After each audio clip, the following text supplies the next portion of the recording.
TV. Ramogi wayudo ni duol matayo weche mag tudruok e pacho ka CAK ochako tiegruok mar jiwo arita mag mbui kalure gi njore mag mbui masieko kinde ka kinde pacho ka. Tiegruok makamano geto mbalariany machiwo tiegruok e weche mag arita mag mbui. Kembe matiyo kod yore mag mbui e chwalo chenrogi kaachiel kod migepe mag weche tudruok. Tiegruok makamano nyoyangi kaunti ma Kisumu kendo biro dhi nyime nyaka e counties mamoko mathurka.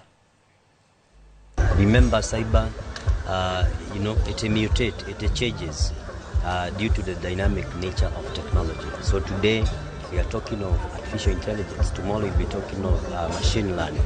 So we are encouraging and challenging our institutions of learning to try and enhance the quality of what they are teaching the students, such that when they come into the industry, we do not have to retrain them afresh, because the needs of the industry, somehow they are misaligned with what they are being taught in school. At the Communications Authority Center, we work 24 hours for our staff to be able to monitor the same and give feedback to the institutions that are being hacked, so that they can be able to enhance their systems and handle and be ready for any cyber threat.